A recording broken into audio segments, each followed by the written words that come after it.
what I hold in my hands right here is my very own Sony PS5 console, and not really. This is an empty box. The real one's actually set up in my living room, and I've been playing it pretty much non-stop for the last day and a half, and I want to explain to you exactly why.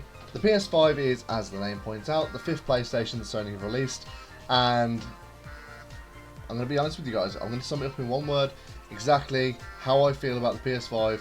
It is incredible. That is the word I would use to sum up this console, and I'm going to tell you exactly why.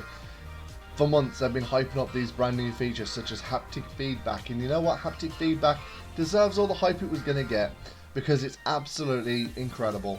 I live streamed for only about 30 or so minutes just because I wanted to get my sort of live reaction to the haptic feedback. Decided to do Astro's Playroom, which in and of itself deserves its own video, and I'll be giving you that on this channel in the next few days. I'm going to go on about why I love Astro's Playroom in that video. I'm not going to go on about it in this video because it deserves its own video. I decided to do that one video, that one live stream, just sort of a couple of minutes just to explain what I thought about the haptic feedback. I thought it would be a good sort of live impression sort of thing of that new feature, and they've been hyping up for months about how it's this game-changing feature, and you know what? It deserves all the credit it gets. It's absolutely fun. Whether you're walking through a sandstorm in the desert, like I have in Astro's Playroom, the controller sort of pushes back at you, so it's kind of difficult to keep pushing forward. You have to really try and put the effort in to keep that sort of analog stick up, because it's constantly resisting you if you're walking head first as sand's being blown at you in the wind. Absolutely fantastic. Works very well. In Call of Duty, if you're pressing the shoot button, the trigger's sort of doing that. It's got the recoil from the guns. Perfectly simulated. Can't really complain about it. It really feels like I'm actually shooting these guns. And I'm sure this feature will get better and better over time if developers actually stick to it, because it's something they've actually got to program into their games. Not all games have got it right now, but a lot of them are getting updates in the future to actually put it in there. And credit where credit's due, this feature wasn't overhyped at all. It was something that I think they put the right amount of hype behind. But you know what, the haptic feedback wasn't even the most impressive thing for me. The most impressive feature for me, personally, was the 3D audio. It's a feature that's kind of been overlooked a little bit, I feel, and I'd kind of forgotten it was even a feature. They kind of mentioned it back in May when they first started talking about the specs of the console, and the 3D audio was just one of those things they just sort of mentioned, and I'd forgotten completely about it. But last night I was playing Call of Duty and I had my headset on. It was the first time I'd played a game like that with my headset on, and I realised it sounded like all of the audio was going on around me. I could hear when there was enemies behind me, I could hear when there's enemies to the left of me, to the right of me, and I realised that it was this really immersive experience. I can't show you in this video exactly what it sounds like. It's the sort of thing you really do have to experience, and I know that sounds like a cop-out, but it really is. The way the technology works, I can't really shove it in this video, but I think the best way of explaining it to you is if you've ever sat in a cinema and you've got the surround sound, and it feels like the sound's coming from all around you. It's very similar to that. It felt like a lot like I was playing Call of Duty in the cinema, and I don't have the surround sound speakers around my living room. I suppose it would work without the headset if you did have those, but I don't really have that. I've only got the headset, but when I had my headset on, it felt like the world of the game was around me. It felt like I was inside the world. It's really hard to explain, but that was... Honestly, I don't use this word a lot, but it really blew my mind. It really just sort of opened up my eyes to the possibilities with this console, and I sat there, honestly, gobsmacked for just a few minutes, just experiencing this. And it's a feature that's been overlooked, but it's more impressive to me than the haptic feedback, which works very, very well. The controller knows exactly what's going on around you and what sort of sensation you're going to need. But yeah, like, the 3D audio is definitely one of those features that's not been talked about as much as the haptic feedback, but it's one of those that I can't even explain to you why. It's honestly mind-blowing. It's the word I would use. I would definitely use the word mind-blowing to explain the 3D audio within the PS5.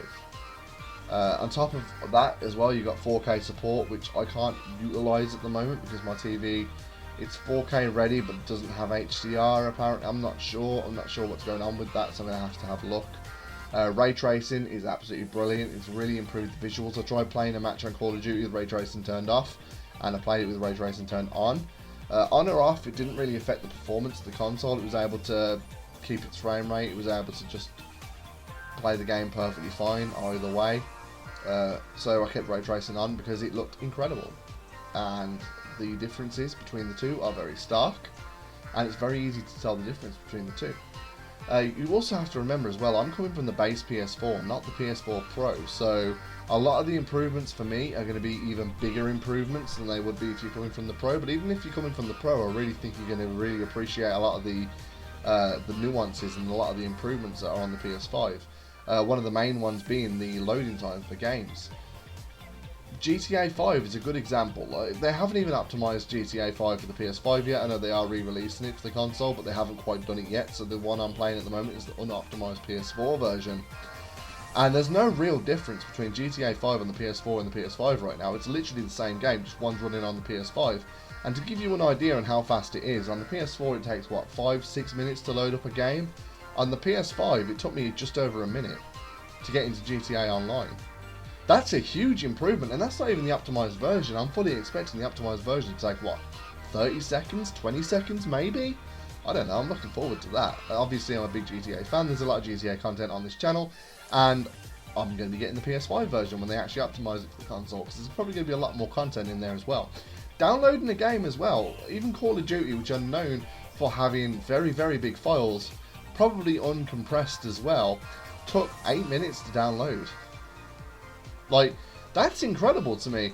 There's small games that I've downloaded on the PS4, and I don't have slow internet. It might be slow compared to some people's internet, but it's pretty fast compared to a lot of the people I know. I've got about 350 megabytes of internet, and it's plugged in, wired to my console. It would still take about an hour to download games, sometimes more, depending on the file. But games downloaded in 7 or 8 minutes, and installing them to the SSD takes no time at all, and that's just part and parcel of running on an SSD and not a hard drive. That's how much of a big difference that makes. So even if you're coming from the PS4 Pro, these are the sorts of differences you're going to see, and it's stark, and it's really, really noticeable.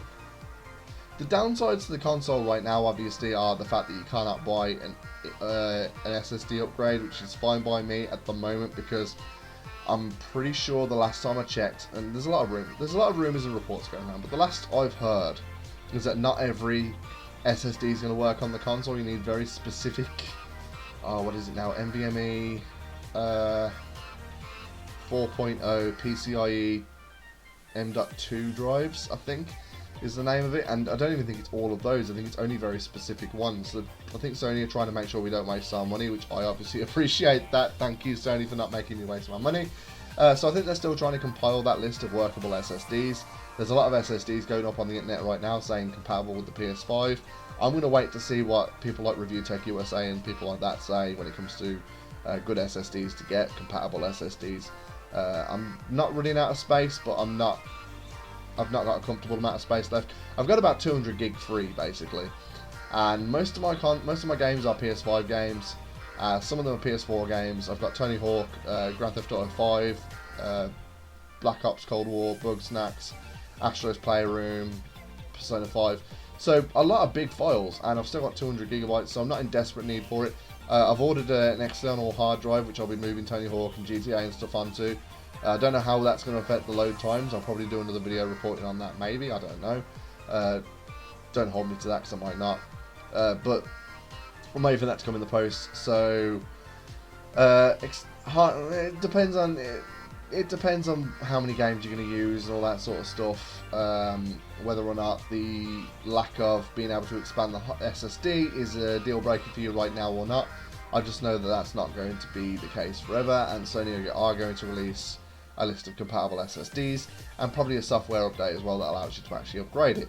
So I'm not that worried about it right now, but it is a deal breaker to a lot of people at the moment, so fair enough. It's a good reason to hold out on the console if that's what you're waiting for. If you think that it's not going to be enough, then fair enough, wait.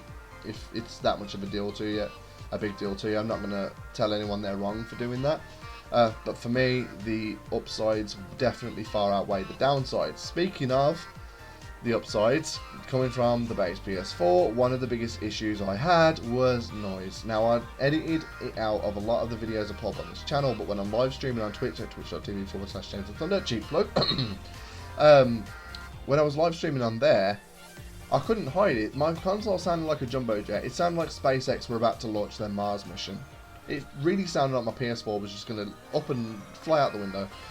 I've not really heard much of a noise on the PS5. I've stress tested the machine, and the most I've ever heard is I heard a fan start up briefly, faintly, for a couple of seconds and then stop.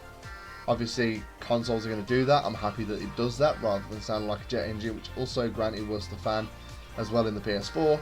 But the PS5, it just seemed, from what I've observed, does a very, very good job of not sounding like a jet engine, which I appreciate. A lot of people have been having issues with their consoles. I believe coil whine is something that some people have been having.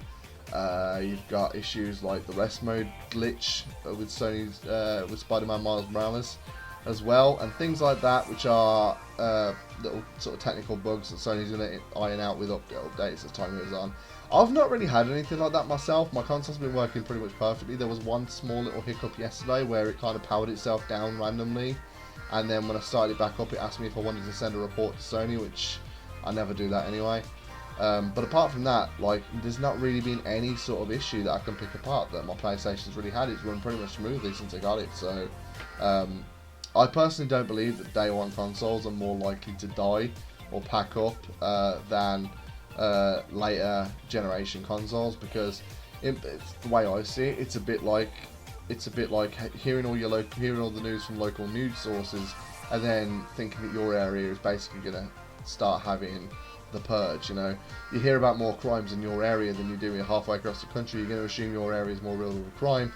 If a PlayStation 5 packs up right now, it makes the news. People haven't had their console enough. They're not secure enough that their console isn't going to do the same thing. So it makes the news because people want to read that stuff.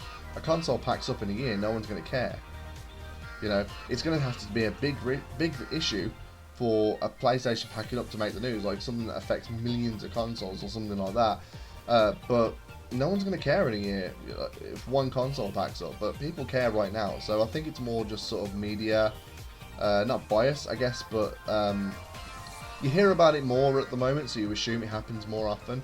I've never really believed that day one consoles have more issues than later on down the line. Obviously, if there are very specific things like the Red Ring of Death on the original Xbox 360s, then obviously something hardware based is going to be an exception to that rule. But I think overall, day one consoles are just as good as later on, unless there's very specific issues. So that's just my thoughts on the PS5. Heat as well. Obviously, it generates heat, but I mean, I've not noticed anything outside the console, so happy days. This has just been my quick thoughts on the PlayStation 5. If you've got a PS5, let me know how you've been spending your time on the console. What sort of games have you been playing? If you couldn't get a PS5 and you got some sort of funny little story or some anecdote or whatever about being unable to secure your pre-order, drop a comment in the comment section below, because I'd like to hear those as well. I'm a small time YouTuber, so any and all support would be appreciated. So like this video, share it on social media, comment down below. Thank you, and I'll see you next time. I'm going to go back to playing my PS5.